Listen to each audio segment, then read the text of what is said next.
नमस्कार विद्यार्थी मित्रांनो आपले सर्वांचे स्वागत। मी STI रोहिदास चोंदी पाटील। या ठिकाणी आपण सामान्य विज्ञान बघतो आहोत, जे 5वी ते 10वीच्या क्रमिक पुस्तकावर आधारित आहे। त्यातील आपली आजची एक महत्त्वाची टेस्ट नंबर 4 आपण बघतो आहोत।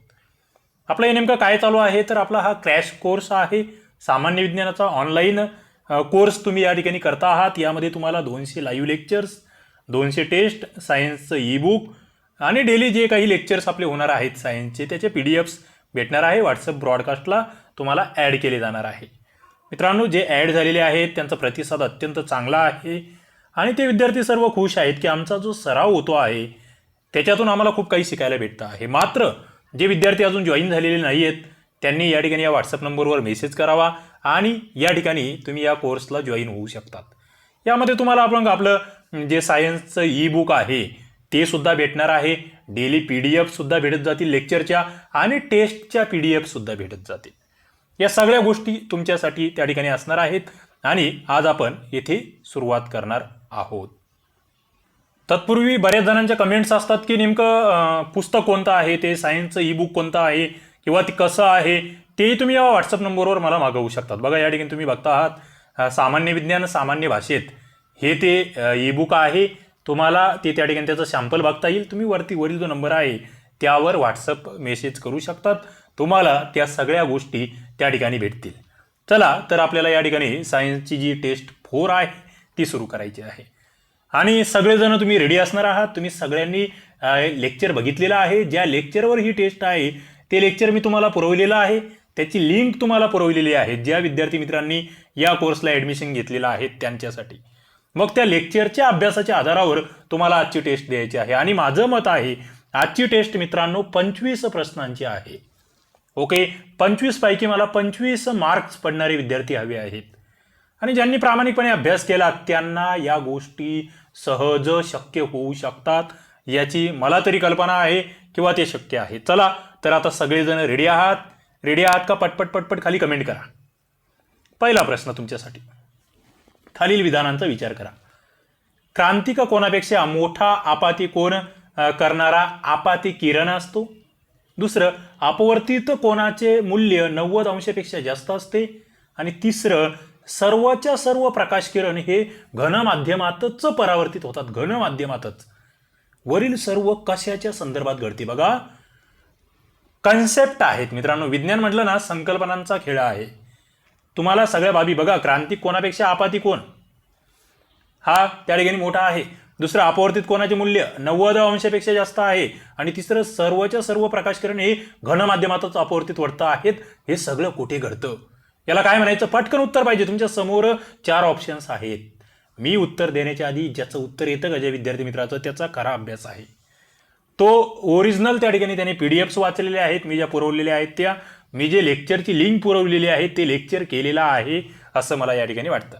आणि आपलं जे ई-बुक आहे, तुम्हाला सायन्सचं जे ई-बुक मी दिलेलं आहे PDF स्वरूपामध्ये, काही जणांनी त्याच्या प्रिंटसुद्धा काढून घेतलेले आहेत, ते जर तुम्ही व्यवस्थित वाचलेलं असेल तर मला वाटतं हे चुकणार नाही। पटकन काय आहे उत्तर? तुमच्या समोर विविध ऑप्शन होते मित्रांनो। उत्तर आहे पूर्ण आंतरिक परावर्तन। आपण कन्सेप्ट बघितलेली आहे, त्याच्या व्याख्या बघितलेल्या आहेत। वरील जे 3 वाक्य आहेत ते 3ही वाक्य त्याच्या व्याख्या संदर्भात किंवा ती कन्सेप्ट क्लिअर करण्यासंदर्भात आपण बघितले होते। पुढे 2 नंबरचा प्रश्न तुमच्यासाठी, वस्तू वास्तविक आकारापेक्षा लहान किंवा मोठी दाखविणारा काचेचा तुकडा याला काय म्हणतात? मला वाटतं एकदम सोपा प्रश्न, एकदम सोपा। वस्तू आहे त्याच्यापेक्षा एकतर लहान दाखवणार किंवा मोठा दाखविणार, काय म्हणतात याला मित्रांनो? याला म्हणायचं भिंग। प्रश्न बरोबर आले पाहिजेत हा। आणि ज्यांना हे कळणार नाही, ज्यांच्या डोक्याच्या वरून जातोय, ते फक्त कोण असणार आहे? ते ज्यांनी अभ्यास केलेला नाही, त्यांनी मी सांगितलेलं लेक्चर ऐकलेलं नाहीये, मी दिलेल्या PDFs वाचलेल्या नाहीये आणि ई-बुक मधला मी जो घटक सांगितलेला आहे तो केलेला नाही, त्यांना मग हे सोप्या गोष्टी सुद्धा अवघड जाईल। कारण की मी तुम्हाला सांगितलं होतं की तुम्ही या ठिकाणी ही टेस्ट सिरीज जॉईन केली आहे, हा सामान्य विज्ञानाचा कोर्स जॉईन केलेला आहे, तुम्हाला अभ्यास करूनच टेस्ट द्यायची आहे, तर त्याचा फायदा आहे, अन्यथा काहीही उपयोग होणार नाही। पुढे जातोय मी। ओके, पुढे जातो आहे मित्रांनो। तुमच्या समोर 3 नंबरचा प्रश्न आहे, टिंबटिंब नंतर सर्वात प्रचलित वस्तू किंवा प्रकाशी उपकरण म्हणजे भिंग होय। कशानंतर सर्वात प्रचलित वस्तू म्हणून आपण भिंगाकडे बघतो. त्याच्या आधीची वस्तू कोणती किंवा ज्याचा आपण उपयोग करतो? समतल आरसा, आभासी आरसा, गोलाकार आरसा की यापैकी नाही? प्रश्न सोपा होता. जसंच्या तसं क्रमिक पुस्तकामध्ये हे विधान दिलेलं आहे, तुम्ही जर अभ्यास केला तर. समतल आरशानंतर सर्वात प्रचलित वस्तू किंवा प्रकाशी उपकरण म्हणजे भिंग होय, हे आपल्याला माहीत असलं पाहिजे. मग समतल आरसा नेमका कशाला म्हणायचा? तर सपाट आरसा. काय? सपाट आरसा, त्याला आपण समतल आरसा म्हणतो. मग भिंग म्हणजे नेमकं काय आहे मित्रांनो? बघा, आपण त्याची व्याख्याही बघितलेली आहेत, ते तुम्हाला लगेच सांगता आलं पाहिजे. तो वक्रही असू शकतो, साधारण गोलीय असू शकतो. त्या पृष्ठभागापासून तयार केलेली जी वस्तू असते ना, त्याला भिंग म्हणायचं. आणि मग भिंगाचा वापर अनेक गोष्टी आहे. कॅमेरा असेल, दुर्बीण असेल, सूक्ष्मदृष्टी असेल, सूक्ष्मदर्शी म्हणतो आपण त्याला, द्विनेत्री असेल, यासारख्या अनेक उपकरणामध्ये भिंगाचा वापर आहे. हे सगळं आपण शिकलेलो आहोत. ओके, 3 नंबरचा प्रश्न. पुढे जातोय मी 4 नंबरच्या प्रश्नाकडे. नीट वाचायचा. या प्रश्न मुद्दा मोठा होता, सोपा होता, मात्र मोठा होता. तुम्हाला ओळखायचं होतं चुकीचं विधान. बघा, पहिलाच मुद्दा, वक्र, साधारण गोलीय अशा पृष्ठभागापासून तयार केलेली वस्तू म्हणजे भिंग होय.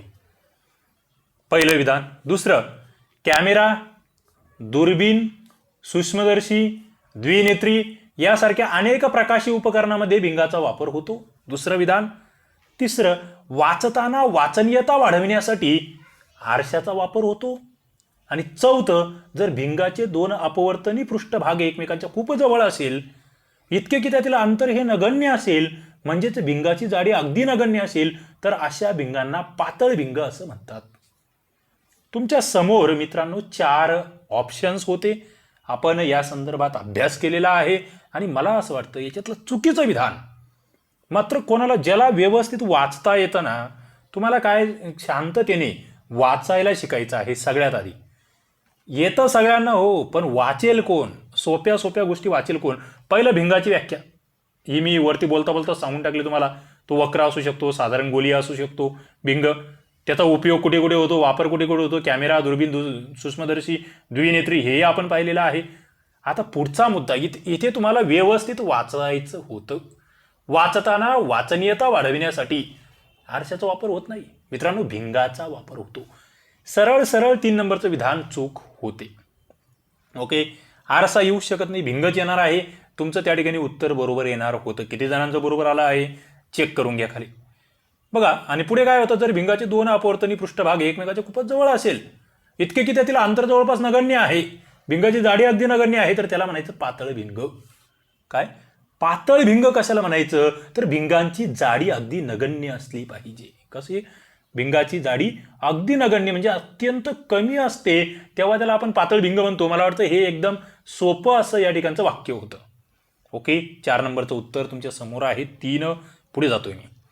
5 नंबरचा प्रश्न. नीट वाचा, नीट वाचा, बस उत्तर बरोबर आले. काय म्हणतोय 5 नंबरचा प्रश्न? की बहिर्वक्र भिंगाने कुठल्याही वस्तूची तयार झालेली प्रतिमा नेहमी आभासी, सुलट आणि वस्तूपेक्षा लहान आकाराची असते. इंटरेस्टिंग हा. बहिर्वक्र भिंग तुम्हाला मी आधीही सांगितलंय. बहिर्वक्र भिंग, अंतर्वक्र आरसा, बहिर्वक्र आरसा, अंतर्वक्र भिंग या कन्सेप्ट आहेत. आणि हे ज्यांनी सगळे लेक्चर बघितलेले आहेत का त्यांनाच हे कळणार. आपलं प्रकाशावरचं हे आणखी पुढचं लेक्चर, पुढच्या टेस्ट या चालू आहेत. याच्या आधी आपण 2-4 लेक्चर्स घेतलेले आहेत, याच्या आधी आपले टेस्ट झालेले आहेत. ते सगळं ज्यांनी बघितलेलं आहे त्यांना हे सोपं वाटेल. जे अचानक मध्येच हे लेक्चर बघत असतील, याच्या आधीचं ज्यांनी काहीही बघितलेलं नाहीये, त्यांना कदाचित या गोष्टी समजायला अवघड जातील. पहिलं वाक्य तुमच्या लक्षात आलं. दुसरं वाक्य बघा. समतल आरशाने तयार झालेली प्रतिमा बाजूने पर्यस्त म्हणजे उलटी असते. ओके, 2 या ठिकाणचे ऑप्शन्स होते, विधानं होते आणि खाली पर्याय होते. 5 नंबरचा प्रश्न आहे, त्याचे पर्याय खाली वाचा. काय 1 योग्य आहे का, 2 योग्य आहे, दोन्ही योग्य आहे की दोन्ही अयोग्य आहे, ऑप्शन्स तुमच्या समोर आहे. मित्रांनो, नीट निरीक्षण जर तुम्ही केलं तर पहिला मुद्दा काय म्हणतो आहे, बहिर्वक्र भिंग. काय या ठिकाणी बहिर्वक्र भिंग हा शब्द वापरला, मात्र खाली काय म्हटलं जातं आहे, आभासी, सुलट आणि वस्तूपेक्षा लहान आकाराची. कधी लक्षात ठेवा, आभासी, सुलट आणि वस्तूपेक्षा लहान आकाराची प्रतिमा ही अंतर्वक्र भिंगाने भेटते. लेक्चर नीट ऐकलंय, अभ्यास केलाय, त्यांचं या ठिकाणी त्यांच्या बरोबर लक्षात येईल ए नंबरचं विधान हे चुकीचं आहे. दुसरं काय, समतल आरसा जो आहे याने तयार झालेली जी प्रतिमा असते ती बाजूने पर्यास्त म्हणजे उलटी असते, हे विधान बरोबर आहे. समतल आरसा, सपाट आरसा, प्रतिमा उलटी आहे. ओके, म्हणजे या ठिकाणी फक्त बी योग्य हे तुम्हाला लक्षात ठेवावं लागेल. पुढे जातोय मी. 6 नंबरचा प्रश्न आहे, दोन भिंगे परस्परांना स्पर्श करून ठेवल्यास त्यांच्या संयोगी भिंगाचा भिंगांक बघा.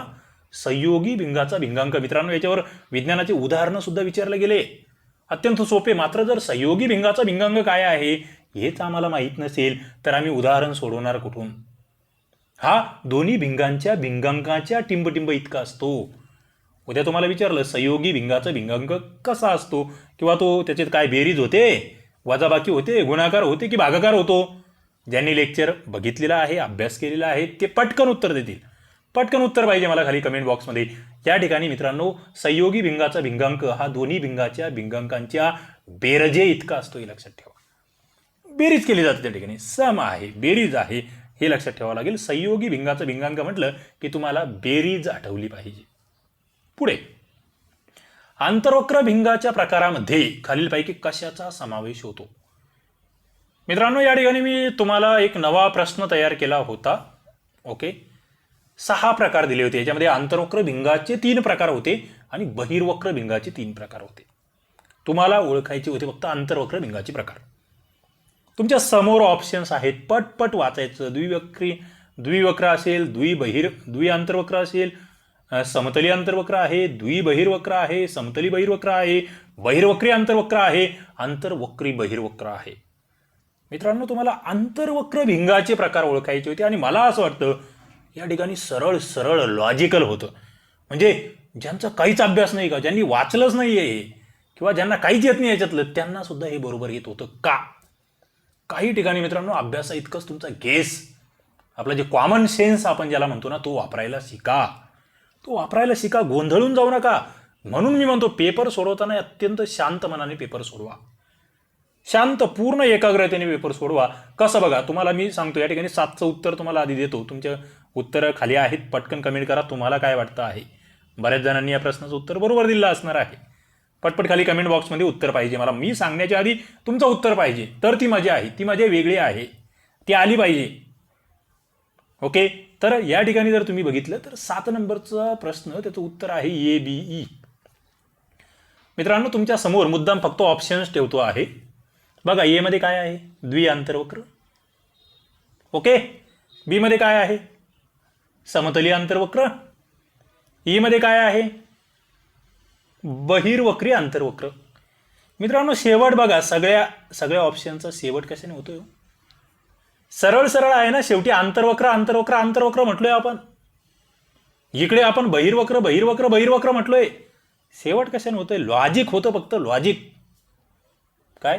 फक्त लॉजिक. म्हणजे तुम्ही मराठीमध्ये गेले तत्पुरुष समास, तुम्हाला विचारलं तत्पुरुष समास आणि दुसरं समजा अव्ययीभाव समासाचे प्रकार ओळखा आणि तुम्हाला 4 ठिकाणी देत आहेत की नन तत्पुरुष, उपपद तत्पुरुष, हे तत्पुरुष ते तत्पुरुष.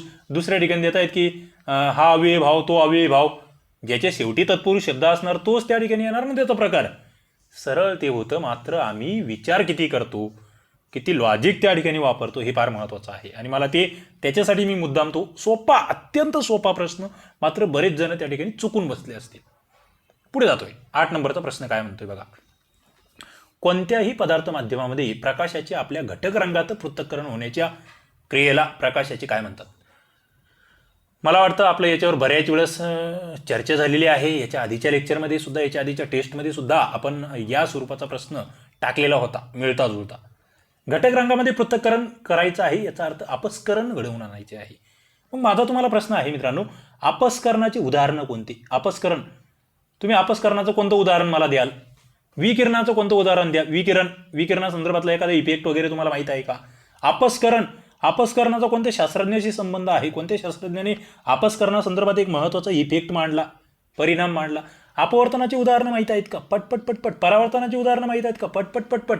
हे शिकविलेलं आहे. आणि याचे उत्तर जर तुम्हाला हे विकिरण, अपस्करण, अपवर्तन आणि परावर्तन याच्यातला फरक तुम्हाला जोपर्यंत कळत नाही, जसं ते अर्थशास्त्रामध्ये बऱ्याच जणांना ते GDP, NDP, त्याच्यानंतर NNP आणि GNP या 4 कन्सेप्टमधला फरक जोपर्यंत अर्थशास्त्रातला कळत नाही तोपर्यंत त्याला अर्थशास्त्र कळालं असं म्हणत नाही. तसं तुम्हाला जर विज्ञानामधील भौतिकशास्त्र कळायचं असेल, या 4 कन्सेप्टमधील जर फरक तुम्हाला कळाला नसेल मित्रांनो, तर तुम्हाला पुढे काही कळणार नाही. हे बेसिक आहे हो, एकदम बेसिक आहे, हे कळालंच पाहिजे. पुढे जातोय मी 9 नंबरचा प्रश्न. विधानं 2 दिलेली आहेत. पहिलं, विचलन कोनाच्या किमान मूल्याला विचलनाचा किमान कोन म्हणतात. दुसरं विधान 2 भिन्न रंगाच्या प्रकाशाच्या विचलन कोनातील फरकाला कोनीय अपस्करण म्हणतात. 2 विधानं दिलेली होती 9ची आणि खाली जर बघितले ऑप्शन्स बघितल्यावर तुमच्या लगेच लक्षात येईल 1 2 1 फक्त 2 आणि 1 2 दोन्ही चूक. बघा, विचलन कोनाचं किमान मूल्य याला विचलनाचा किमान कोन म्हणतात, आपण शिकलेलो आहोत. हे काही आहे ना मित्रांनो, हे वाचत राहिले ना तुम्ही, पुन्हा पुन्हा जर रिव्हिजन दिली, ज्यांनी वाचन केलं त्यांचं हे चुकत नाही, सोपं असतं. मात्र जे वाचणारच नाही आहे, जे रिव्हिजनच करणार नाही, त्यांना कसं बरोबर येणार. दुसरं, 2 भिन्न रंगाच्या प्रकाशाचे विचलन कोनातील जो फरक असतो ना, बघा, भिन्न रंग, 2 भिन्न रंग यांच्या प्रकाशाच्या विचलन कोनातील जो फरक आहे त्याला कोनीय अपस्करण म्हणतात. अपस्करण म्हणजे काय आपण बघितलं, मात्र कोनीय अपस्करण म्हणजे त्याच्या कोनातला जो फरक आहे त्याला कोनीय अपस्करण म्हणायचं. 2 गोष्टी लक्षात ठेवा. पुढे जातोय मी 10व्या नंबरचा प्रश्न. मानवी डोळ्याबाबत खालील विधानांचा विचार करा. मानवी डोळ्याबाबत पहिलं विधान आहे, हा सर्वात महत्त्वाचा व नाजूक इंद्रिय अवयव, शक्ती अवयव आहे. बघा बरोबर आहे की चूक आहे. दुसरं, डोळाचं आपल्याला प्रकाश आणि रंगाचे ज्ञान मिळवून देतो. डोळ्याचा आकार हा गोल असून त्याचा व्यास हा 2.5 सेंटीमीटर असतो. तिसरं, बाहुलीतून प्रकाश डोळ्यात प्रवेश करतो, बाहुलीतून. ओके. आणि चौथं, पारपटलाच्या मागील भागामध्ये नेत्रोद, ओके, याने तो भाग भरलेला असतो किंवा त्याच्यामध्ये नेत्रोद भरलेला असतं. आता पर्यायी उत्तर होते की काय चुकीचं आहे, फक्त अ चूक आहे, ब चूक आहे, की फक्त सी, की फक्त डी. तुम्हाला 4 पैकी 1 विधान चुकीचं आहे. बघा पटपट पटपट थोडासा विचार करा. डोळा हा नाजूक अवयव आहे का, तर यस आहे. डोळा आपल्याला प्रकाशाची आणि रंगाची जाण करून देतो का, यस. मला सांगा, प्रकाशाची जाण करून देणाऱ्या त्या पेशी कोणत्या आणि रंगाची जाण करून देणाऱ्या पेशी कोणत्या, दोन्हीचे पेशी वेगळे आहेत. ओके. एकीला दंडपेशी म्हणतात, एकीला शंकुपेशी म्हणतात. मला सांगा, प्रकाशासाठी कोणती महत्त्वाची आहे आणि त्या रंगासाठी कोणती महत्त्वाची आहे. एक तीव्रतेची जाणीव करून देते आणि एक रंगाची जाणीव करून देते. पुढे, डोळ्यात जो प्रकाश आहे तो कोठून प्रवेश करतो हा फार महत्त्वाचा मुद्दा आहे आणि मला वाटतं ते तुमचं पाठ असलं पाहिजे. मला ते अपेक्षित होतं, ते पाठ असणं अपेक्षित होतं. तुम्ही जे म्हटलंय ना बाहुलीतून, हे चुकीचं आहे. पारपटल हा शब्द आहे, त्याच्यासाठी काय आहे, पारपटल, पारपटलातून प्रकाश हा डोळ्यात प्रवेश करतो हे माहीत असलं पाहिजे तुम्हाला. आणि त्याच्या मागील जो भाग आहे ते नेत्रोद हे भरलेलं असतं हेही माहीत असलं पाहिजे. पुढे 11 नंबरचा प्रश्न. पटकन वाचायचं, उत्तर द्यायचं, उत्तर आले पाहिजे मला पटपट पटपट. बघा, नेत्रभिंगाभोवती असलेल्या समायोजी स्नायूंना अस्थिबंधाने जोडल्याने नेत्रभिंग आपल्या स्थानावर स्थिर असते. या भिंगाने तयार होणारी प्रतिमा ही कशी असते. नेत्रभिंगाभोवती असलेले समायोजी स्नायू. मित्रांनो, हे समायोजी स्नायू फार महत्त्वाचे आहेत. जसं जसं तुम्ही वृद्ध होत जाणार तशी तशी यांची क्षमता, समायोजन क्षमता कमी होत जाते, हे लक्षात ठेवा. आणि जोडलेले कशाने आहेत, अस्थिबंध.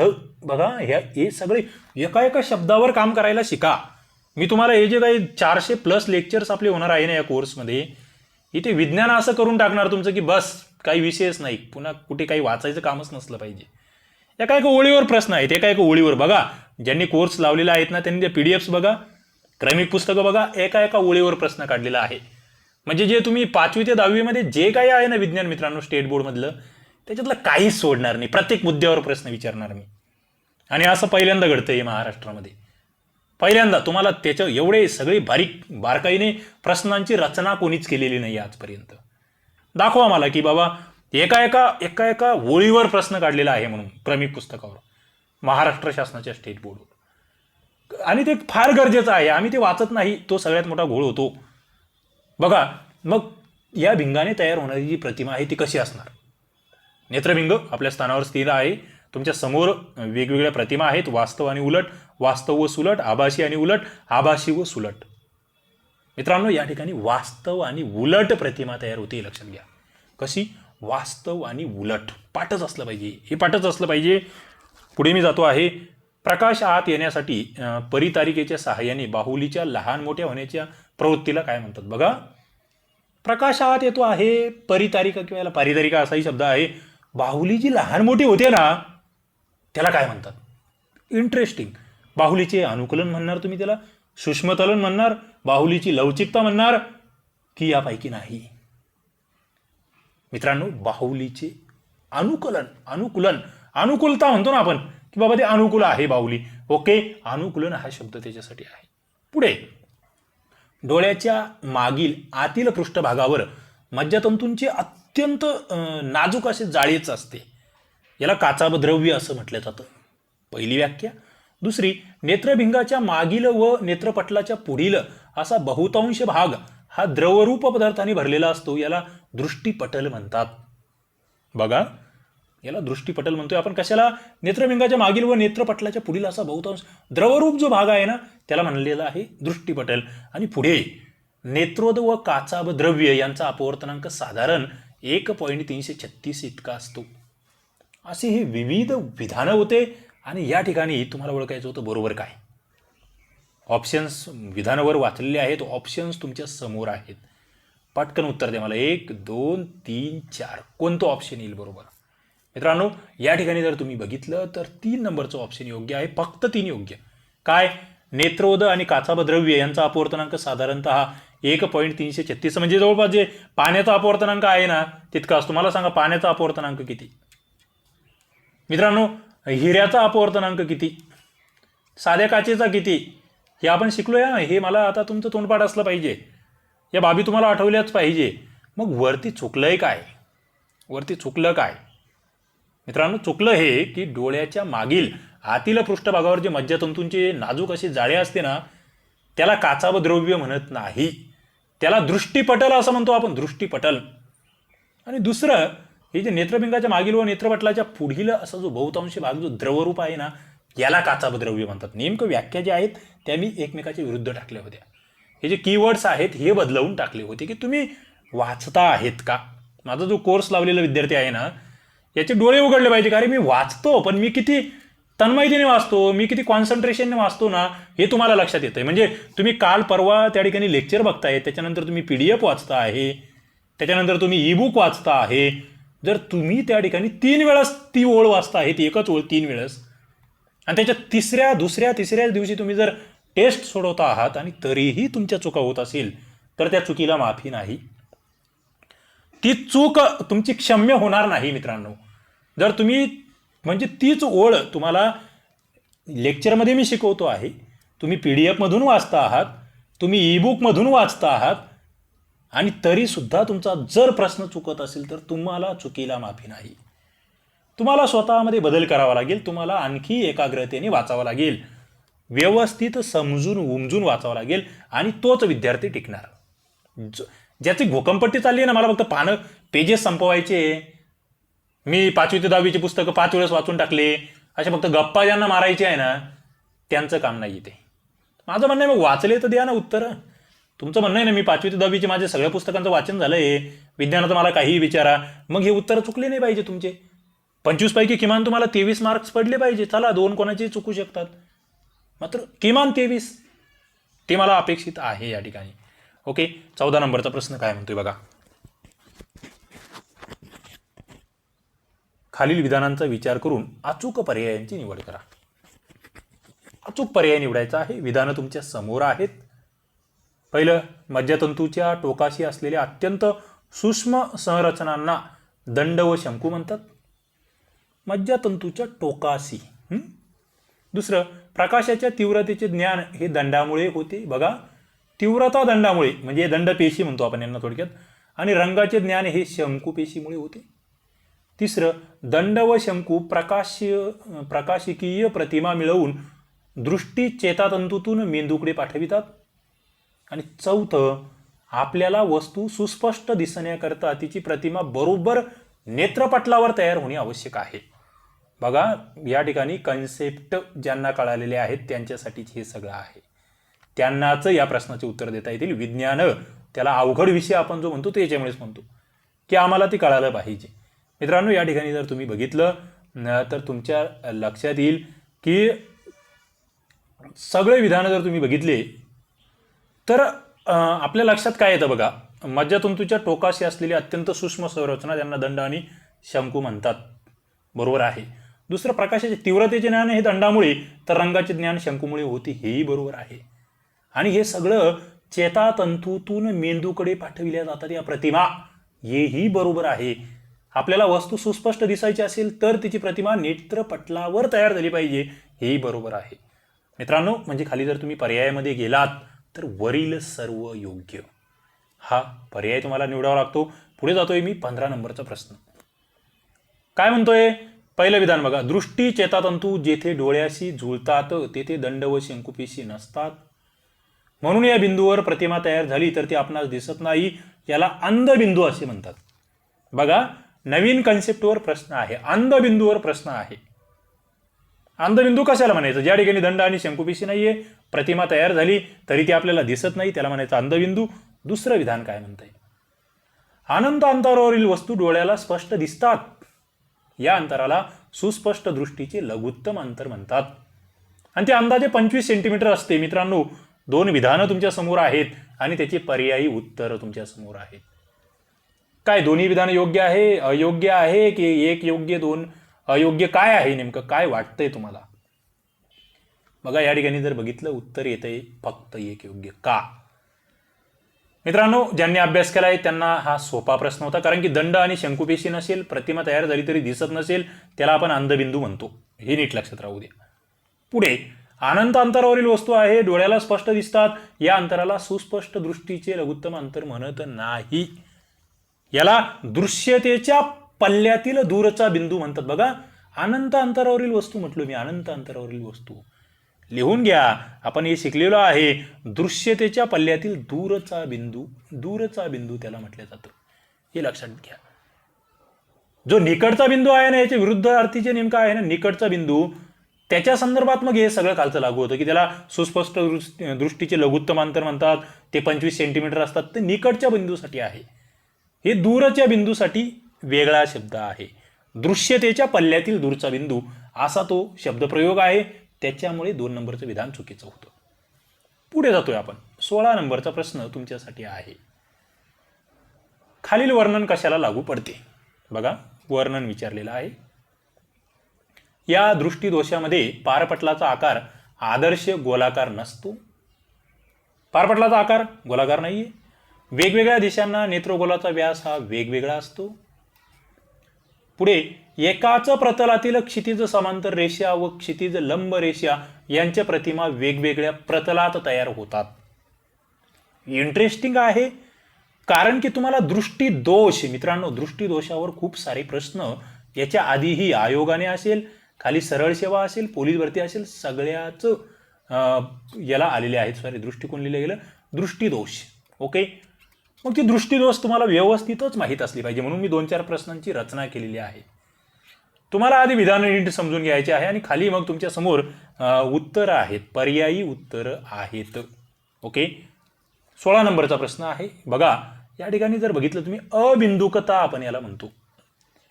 काय आहे मग अबिंदुकता? पुन्हा एकदा समजून घ्या. पारपटलाचा आकार जो आहे ना, तो आदर्श गोलाकार नसणार आहे. कशामध्ये? अबिंदुकतेमध्ये. वेगवेगळ्या दिशांना नेत्रगोलाचा व्यास हा वेगवेगळा असणार आहे. कशामध्ये? अबिंदुकतामध्ये. पुढे, एकाच प्रतलातील क्षितिज समांतर रेषा व क्षितिज लंब रेषा यांच्या प्रतिमा वेगवेगळ्या प्रतलात तयार होणार आहेत. कशामध्ये?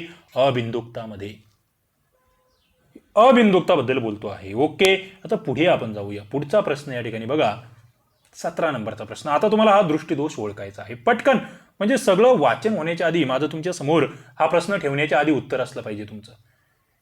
वाचायचं पटपट पटपट, मी बोलेपर्यंत तुमचं वाचून झालं पाहिजे, आणि ज्याचा अभ्यास आहे त्यांचं वाचून होतं. तुम्हाला वाचनाचा स्पीड वाढवावा लागेल मित्रांनो. वाचन स्पीड ज्याच्याकडे आहे ना, तो स्पर्धेमध्ये पुढे जातो. काय? या दृष्टीदोषामध्ये निकट बिंदू डोळ्यापासून मागे सरकतो. हा दोष साधारणतः 40 नंतर होतो. वयाच्या 60ला अदृश्यता पल्ल्याचा निकट बिंदू डोळ्यापासून जवळपास 200 सेंटीमीटर अंतरावर असतो. मित्रांनो, कोणत्या दृष्टीदोषामध्ये हे सगळं घडतंय बघा. निकट बिंदू मागे सरकतोय, 40 नंतर हा दोष होतोय, साठीला तर ते 200 सेंटीमीटर एवढं तो डोळ्यापासून त्या ठिकाणी दृश्यता पल्ल्याचा निकट बिंदू जातो आहे. कशात घडतं आहे सगळं? पटपट पटपट उत्तर पाहिजे. निकटदृष्टिता, दूरदृष्टिता, वृद्धदृष्टिता, वरीलपैकी नाही. नावातच आहे वृद्धदृष्टिता. मात्र नावात वृद्ध असलं म्हणजे तोच दोष असेल असं नाही. आपण याच्या आधी बघितलेलं आहे ते. ओके, वृद्धदृष्टिता हा दोष आहे. पुढे हा प्रश्न मला वाटतं सोपा होता आणि याचं उत्तर कोणाचं चुकायला नको होतं. तुमच्या समोर आहे. चष्म्यासाठी डोळ्याच्या डॉक्टरने दिलेले नंबर म्हणजे भिंगाचे टिंबटिंब मध्ये दिलेले टिंबटिंब असतात. थोडंसं गोंधळात टाकणारा सोपा प्रश्न. ज्यांचं वाचन आहे, चांगला अभ्यास आहे, त्यांना कळायला अवघड नाही. भिंगाचे डायोप्टर म्हटलेलं आहे याला. काय डायोप्टर मध्ये दिलेले भिंगांक असतात हे लक्षात ठेवा. तुमचं 1 नंबरचं विधान त्या ठिकाणी म्हणजे ऑप्शन बरोबर होतं हे महत्त्वाचं आहे. पुढे जातोय मी. 19 नंबरचा प्रश्न. खालील विधाने कोणत्या दृष्टीदोषाला लागू पडतात? बघा, तुमचा दृष्टीदोष हा जो मुद्दा आहे ना तो क्लिअर करून घेतो एकदम. तुम्ही जर हे प्रश्न जर तुम्हाला कळाले असतील आणि समजून उमजून जर तुमचे हे प्रश्न बरोबर आले असतील तर मग तुमचे याच्यानंतरचे प्रश्न चुकणार नाहीत. कशावरील? दृष्टीदोषावरील. पहिलं काय म्हणतायत? पहिलं विधान काय आहे की डोळ्यातील प्रथिनाच्या रंगातील बदलाने नेत्रबिंग धुसर होते किंवा अस्पष्ट होते. बघा, नेत्रबिंग धुसर होते किंवा अस्पष्ट होते आहे. दुसरं, आशयाने डोळ्याची दृश्यता कमी होते आणि पूर्ण दिशेनाशी होते. दुसरा मुद्दा. तिसरं, मात्र याचे ऑपरेशन करून दृष्टी परत मिळविता येते. याग लेझरचा यामध्ये वापर होतो. कोणता आहे तो दृष्टीदोष? मित्रांनो, ऑप्शन तुमच्या समोर आहे. उत्तर पटपट मला पाहिजे आहेत. अंधबिंदू आहे, अबिंदुकता आहे, मोतीबिंदू आहे, मोतीबिंदू आहे. याग लेझर आला शब्द की तुम्हाला मोतीबिंदू आठवायला पाहिजे होता. ऑपरेशन करता येतं, तुम्हाला मोतीबिंदू आठवायला पाहिजे होता. आणि दृश्यता कमी होते आहे, रंगातील बदलाने नेत्रबिंग धुसर होते. सगळ्यात महत्त्वाचं मला वाटतं हे लक्षण फार महत्त्वाचं आहे. अस्पष्ट दिसतंय तुम्हाला, मोतीबिंदू. इंटरेस्टिंग आहे आणि हे सार्वजनिक जीवनाशी निगडीत असा हा प्रश्न होता. पुढे 20 नंबरच्या प्रश्नाकडे मी जातो आहे. चुकीचे विधान निवडायचे आहे तुम्हाला. मित्रांनो, हा प्रश्न हे जे चुकीचे विधान निवडा अशा स्वरूपाचा प्रश्न जेव्हा मी टाकतो ना तेव्हा मला तुम्हाला एका प्रश्नातून मला 4 प्रश्न विचारायचे असतात. हे लक्षात घ्या. हा सगळ्यात अवघड प्रश्न असतो कारण की इथे तुम्हाला 4ही विधानांबद्दल माहिती असली पाहिजे तरच याचं उत्तर बरोबर येतं. अर्धवट माहितीवाल्यांचं काम नाही. मग पहिलं विधान काय आहे? लहान आकाराच्या वस्तू पाहण्यासाठी साधा सूक्ष्मदर्शक वापरतात. याला विशालक म्हणतात. ओके. दुसरं, विशालकाचा वापर हा घड्याळजी, वाचक, रत्न पारखण्यासाठी जवाहीर इत्यादी लोक करतात. पुढे, अतिदूरच्या वस्तू स्पष्टपणे आणि विशालित रूपात त्यांच्या बारकाव्यासह पाहण्यासाठी दूरदर्शक या प्रकाशीय भिंगाचा वापर होतो. आणि पुढे, अपवर्तनी दूरदर्शक यात आरसे आणि भिंग दोन्ही वापरतात, तर परावर्तनी दूरदर्शक याच्यामध्ये फक्त भिंगाचा वापर होतो.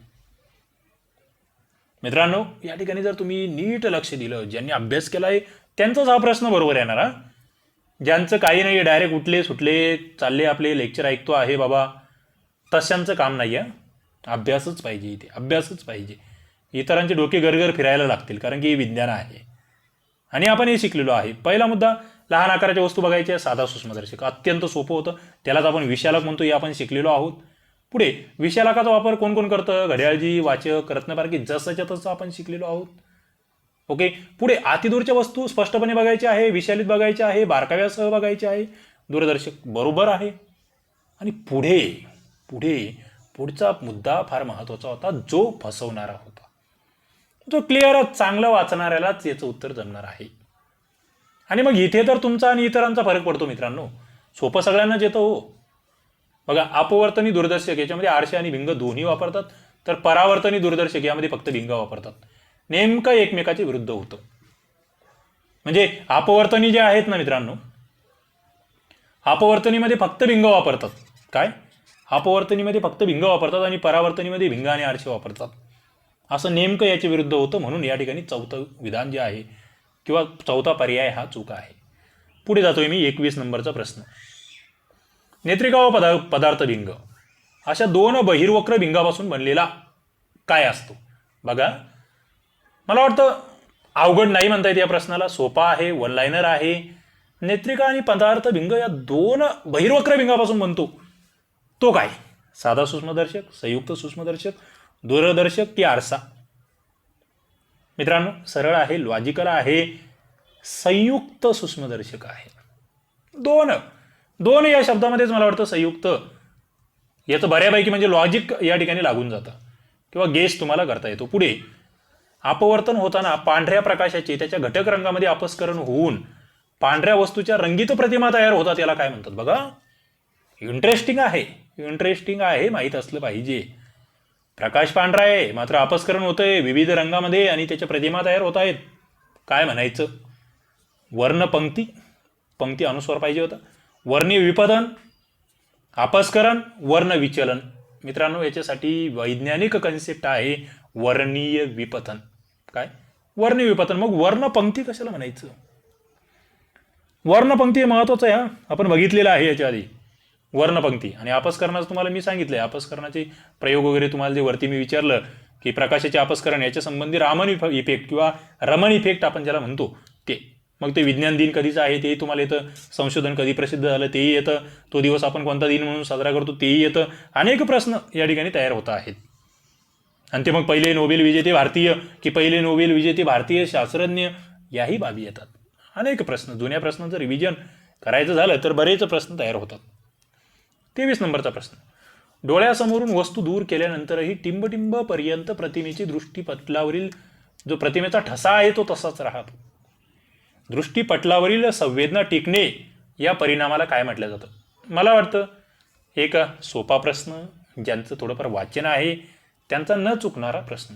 ओके, तुम्हाला माहीत आहे की या ठिकाणी तर तुमचं इथे चुकणार नाही आहे. दृष्टी सातत्य परावर्तन इथे तुम्ही सरळ समजणार की बाबा हे चूक होत आहे, बरोबर.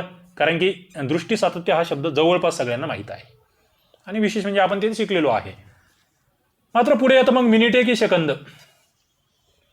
इथे पुन्हा 1.1/12 हेही कट होऊन जातं. कारण की 1/6 पुन्हा तुमच्या लक्षात येतं की अरे 3 ठिकाणी तो ऑप्शन दिलाय म्हणजे मॅक्झिमम ते असू शकतो. ती लॉजिक आहेत हा मित्रांनो, त्या सुद्धा बाबी तुम्हाला लक्षात घ्याव्या लागतील.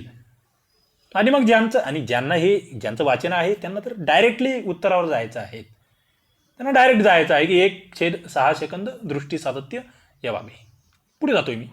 24 नंबरचा प्रश्न. काही व्यक्तींमध्ये काही विशिष्ट रंगांना प्रतिसाद देणाऱ्या शंक्वाकार पेशीचा अभाव असतो. बघा मित्रांनो, विशिष्ट रंगांना प्रतिसाद देणाऱ्या शंक्वाकार पेशीचा अभाव आहे. हा दोष अनुवंशिक असतो. अशा व्यक्ती तांबड्या, हिरव्या, निळ्या रंगातील भेद ओळखू शकत नाहीत. तर हा दृष्टीदोष कोणता? बघा, इंटरेस्टिंग. रंगातील फरक ओळखू शकत नाही, सोपं आहे. पण कोणते रंग? त्याच्या अनेक गोष्टींची उत्तरं मी प्रश्नामध्ये दिले. शंक्वाकार पेशीचा अभाव आहे, उद्या याच्यावर प्रश्न येईल. हा दोष अनुवंशिक आहे की नाही, उद्या याच्यावर प्रश्न येईल. अशा व्यक्ती तांबड्या, हिरव्या व निळ्या रंगातील भेद ओळखू शकत नाही, हेही तुम्हाला माहीत असलं पाहिजे. कोणते रंग? तांबड्याला उद्या लाल हा शब्द येऊ शकतो. बऱ्याच जणांना हिरवा आणि तांबडा माहीत असतो, निळा माहीत नसतो. हे सगळं चाललं पाहिजे. आणि मग काय म्हणायचं या दोषाला? काय म्हणायचं या दोषाला? याला रंगांधता म्हणायचं, याला रंगांधळेपणा म्हणायचं, की दोन्ही नाही? की दोन्हीही मित्रांनो, दोन्हीही. बऱ्याच जणांनी रंगांधता हे उत्तर दिलं असेल. का? कारण की मी शिकवलंय ना. मी शिकवताना कदाचित या ठिकाणी रंगांधता अशी व्याख्या होती, मात्र त्याला वेगळ्या पुस्तकांमध्ये थोडंसं वेगळं नावही असू शकतं. किंवा मी बोलताना त्या ठिकाणी स्पष्टीकरण करताना रंगांधळेपणा हा शब्दही वापरलेला असू शकतो. ओके, तो मुद्दा लक्षात घ्या. इथे रंगांधळेपणा अशा स्वरूपाचा अनुस्वार असणार आहे. पुढे जातोय मी. 25 नंबरचा प्रश्न. जळती उदबत्ती, कॅमेऱ्याद्वारे चलचित्र, दूरदर्शन संच हे कोणत्या तत्वावर चालते? त्यामध्ये प्रत्येक छायाचित्र वेगळे ओळखणे आपल्याला अशक्य होऊन जाते. आपल्याला वाटतं ती हेच चालू आहे, पूर्ण मालिका चालू आहे. कोणतं तत्व आहे? तुमच्या समोर ऑप्शन्स आहेत मित्रांनो. लघु चित्रफित, दृष्टी सातत्य, वरील दोन्हीपैकी नाही किंवा फक्त 2. या ठिकाणी जर तुम्ही बघितलं तर तुमच्या लक्षात येईल. आता इथे थोडंसं उत्तर माझं दृष्टी सातत्य हा पर्याय आहे आणि फक्त 2ही आहे. खरं म्हणजे इथे या ठिकाणी 2 आणि 4 दोन्ही तुम्हाला इथे बरोबर देता येईल, काही हरकत नाही आहे. मात्र दृष्टी सातत्य हे ते तत्व आहे, लक्षात ठेवा. तर चला, अशा पद्धतीने तुम्ही या ठिकाणी पूर्ण टेस्ट आपण बघितलेली आहे, त्याचं ॲनालिसिस बघितलेलं आहे. मित्रांनो, नक्कीच तुम्हाला या टेस्ट सिरीजचा खूप फायदा होणार आहे. तुमच्या ज्या प्रतिक्रिया आहे त्याच मला सांगत आहे की आम्हाला खूप फायदा होतो आहे या ठिकाणी. ओके, तर चला सगळ्यांना पुन्हा एकदा शुभेच्छा. आणि ज्या मुलांना किंवा ज्या विद्यार्थी मित्रांना नोटिफिकेशन्स भेटत नाही अजून, त्यांनी चॅनलला सबस्क्राईब करून ठेवा, त्याच्या पुढील घंटीचे बटन दाबून ठेवा, म्हणजे तुम्हाला व्हिडिओ लाईव्ह सुरू झाल्याबरोबर त्या ठिकाणी कळत जाईल की चला या ठिकाणी लेक्चर सुरू झालेलं आहे, किंवा नवीन लेक्चर एखादं लेक्चर मी टाकलं तर त्याचं नोटिफिकेशन तुम्हाला येत जाईल. या ठिकाणी आपण थांबूया. धन्यवाद.